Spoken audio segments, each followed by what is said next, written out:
Doc Loves the Kids, a local Kitsap County nonprofit organization established in 2015, whose mission is to provide activities, programs, and community support for at-risk youth.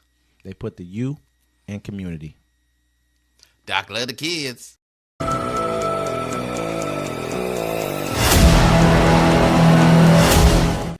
Welcome to Uncommon Courtesy. We give you the courtesy of conversation that's uncommonly spoke of. I'm D-Mac. I'm Wesley. And this is the show. Don't forget to like, listen, subscribe. Thanks to everybody that's been following the show. Thanks to everybody that listens to us. Thanks to everybody that talks mess to us, praises us. We appreciate you all. Catch us every Sunday, 1 p.m. Pacific time. And we're going to start doing Friday shows. We're going to be a little different. All right? We're going to use the web network media. It's going to be the same guys, but we're going to be doing different stuff. Maybe a little bit of news, but we're going to be doing live topics and sports and all kind of stuff. So tune into that. Have a little bit of fun. Actually, yeah. Big week coming up here. Over the next few days is going to be pretty crazy. Yeah, the election. You got Biden may have handed Trump a big assist with his garbage gaffe. Really? Man, I got allergies, bro. Jesus. Joe Biden had largely been an afterthought 1 week before the election, in which he'd once hoped to win a second term. Not anymore. With the imprecise attempt to defend Puerto Ricans from attacks at Donald Trump's Sunday night rally in New York, the president on Tuesday inadvertently injected himself into the home stretch of the campaign and forced Vice President Harris into cleanup mode. The gaffe offered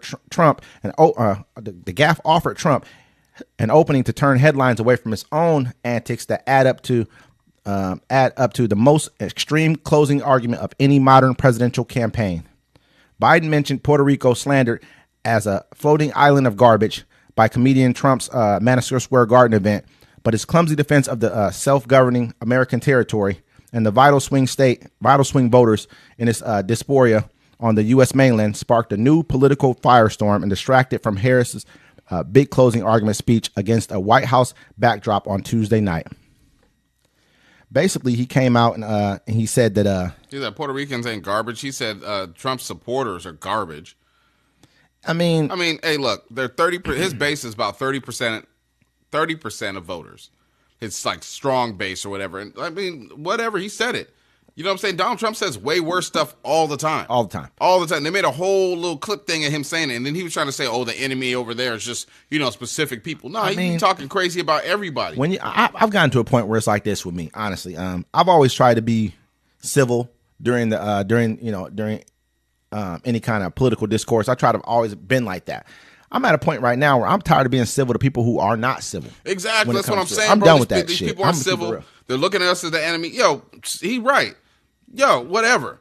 I mean, he's talking about locking people up, all kind of stuff. His supporters come out. The first few words they say, I'm trying to tell you, every time I get into any kind of political argument online, it's always when you're talking to a Trump supporter, they come out with, "Oh, you must be a stupid son of a," or you're this some childish ass.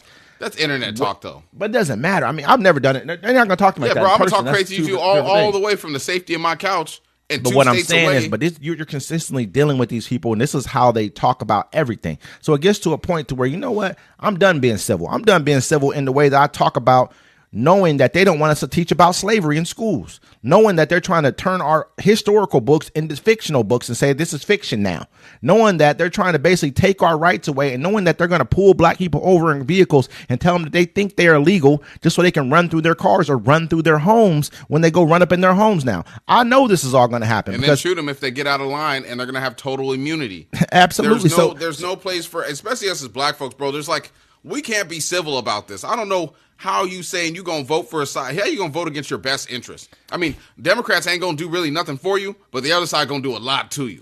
I mean, I look at it like this. I've seen a lot more. I think that Kamala Harris's plan to build 3 million new homes, and sell them to people who are home buyers instead of selling them to corporations would do a lot. $25,000 to first-time home buyers would do a lot. A $6,500 tax credit for people who having their first child would do a lot. Those are things for people. And Donald Trump said he was going to cut taxes on overtime, supposedly. I mean, but they're also going to get rid of Obamacare, or excuse me, the Affordable Care Act. Let's call it what everyone calls it now. Let's think about when he started stating these things. He wasn't talking about any of this until he had to deal with Kamala Harris, who was actually talking about doing things for the people. You weren't talking about doing anything for the people before. You've been president before. Out of either of you two candidates, you've been president. You can say whatever you want. Kamala's this. She was never president. She had no say so. I've never met a vice president who had say so ever. Neither have you. You've never even been like, oh, well, Al Gore, you didn't do this in your first 8 years. No, Bill Clinton was president. Yeah, nobody worried about Al Gore. You don't even think about. If he had say, he would have made masturbation illegal. Who? Mike Pence. Yeah, I mean, I'm just saying, bro. I heard about that, though. I heard about that. Yeah, that's what I'm saying. But all I'm saying is this right here. Why you look at me like I'm talking crazy? I know what I'm saying. I didn't know who you were. I thought you were talking about Al Gore. No, Al Gore ain't tripping. You know what I'm saying? That's what I thought you were talking about. He was watching the door for Bill like, yo, she coming, bro. Hurry up. No, I'm like, but the bigger thing is like, I mean, I've sit back and I listen to so many people who look like me that I'm having to have these discussions with. I talked to my brother about it too. He was like, I've never seen you get so hyped up. One of my friend who always talked to us about as well, he's like, man, I can tell this is kind of weighing on you, probably because I had a couple of. Well, because it's going to affect us, just like they took away women's rights, right?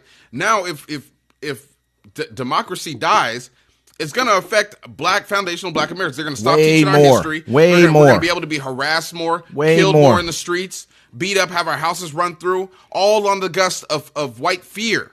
You know what I'm saying? Like, we already had to live through that. I don't want to go back. The biggest thing with me, too, is that when I talk about stuff, I'm not just talking for myself because I'm in a pretty decent position in life. I'm not like great, well off, but I'm good. I'm going to be good for a long time. Me too. I got a lot of water, guns, and ammo and food in my house. So. Bigger than that even. I'm just talking about, I ain't going to talk about all that, but bigger than that even financially, I'm going to be okay. You know what I'm saying? Like, I'm looking at the rest of our people. That's who I speak up for. I speak up for the people who may not have the knowledge or the understanding of what's happening, because right now black people are on the bottom rung when it comes to economic success in this country for a number of different reasons. We've done well for ourselves, but we come from absolutely zero, weren't given anything.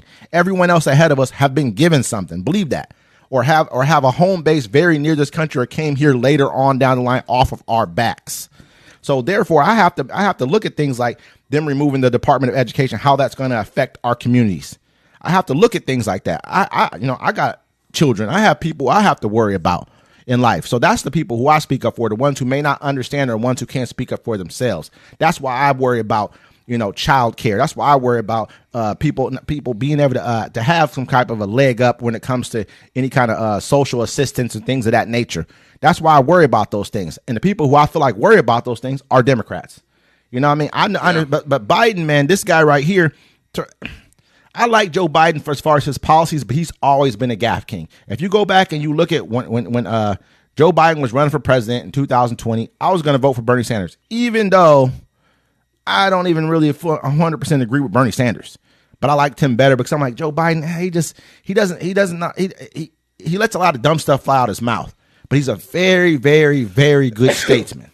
Bless you. Thank you. It was already Christ, there. What we got going on here? I mean, but he's one of the best statesman presidents that I've seen thus far. Joe Biden is. At this point, you know what I'm saying? Everyone's had their minds made up. And the fact that the race is so close should just open everyone's eyes. It's like, we're not going to be the same. I talked to a gentleman today on the phone. I'm like, let's handle our business on Monday. Because, after Tuesday, we're not going to be the same place. We're not going to be the same people. Yeah, it's going to be tough, families man. are split. You're going to vote for who you're going to vote for. I don't think anything's going to change. And someone was pointing this out, too. They're like, oh, it's crazy. Like, the Puerto Ricans didn't have, or the Latinos didn't have a problem with them talking bad about everybody else for so many years, and we told them they didn't like you. Then they make the comments, now you see. Now you want to join us. Oh, man, this is horrible. No, that's what they've always thought about you. I mean, he's been saying stuff about... At least the Democrats do stuff for you. They don't do nothing for the foundational black Americans because we still can't get an anti-lynching bill. I don't want an anti-lynching bill. I like to see reparations done. That's what I worry about. Can and we you get can both? keep the anti-lynching bill. Give me... So you just want to get your money and get hung for it? Man, I don't know too many people getting hung on a regular basis. I don't, me personally. I haven't heard of it. But I would hear about... Don't worry, they're going to say you killed yourself, suicide, somehow you strung yourself. But you know what I would hear about? North Carolina. If all of us got a check or some way, shape, or form, I'd hear about that one. I'd be like, oh, you got your check too? Everybody be having their checks. Nobody would know, but I mean, like, but you know what I mean? But anyway, you know what I'm saying? But that's my personal opinion on it. This is, I saw Donald Trump. He comes out in the garbage truck. He's all, I'm here to pick up the garbage. To me, your supporters support misogyny, You know what I mean? That's not to say I'm a feminist, but to me, listening to a dude who always got something weird to say to women, like only time you ever can talk to a woman is when you got something, hey, you're a chick, blah, blah, blah. Like I never liked them type of dudes because to me, I know you're scared to talk to women in any other kind of way. So you try to do it loudly and abrasively to try to make it feel like, you know what I mean, try to make her feel uncomfortable. That's cornball shit to me. That's a corny type of dude to me. I never liked those type of dudes. And that's the kind of when you sit back and talk, she slept her way to the top. That's the weirdest shit to say to anybody. Like, are you serious, bro? Someone said today, they were like, Donald Trump doesn't have any strong women around him. I mean, it seems like most Republicans are good with that. And then the fact of Grant Cardone, who sells most of his products, tries to the hip hop, community or the inner city type of community, black people mostly, comes out and said her pimp handlers. You know what I mean? What do you think he's trying to insinuate by that? He should never be allowed back around our people again because we should point out and look at him like this is who you are. You know what I'm saying? You're, and then he tried to, I just can't, to me personally, man, that just looking at that type of language that they like to use. And I got another friend, he's like, this woman. It's a black dude I'm listening to. The whole thing is like, for black folks, this woman, we need to have a power structure. And then it's a collation of the power structure that comes in. So when somebody does something sideways, we can excommunicate them from being around us in social settings and being in our social areas. You know what I'm saying? And then if the people don't abide by our rules, then we do something to them where they can't be in our areas. Shut down their platforms. Make sure they can't make no money. They have to stay offline. Make sure, you have to be able to have that structure where we can check people. Because that's the whole thing. We ain't got gatekeepers, and we need gatekeepers again.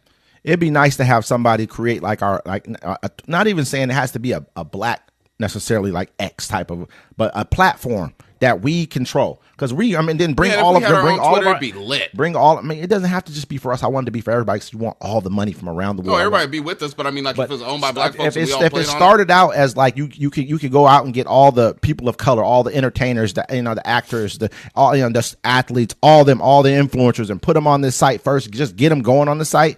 Man, it'll jump off, but that's what I necessarily think. But let's move on to the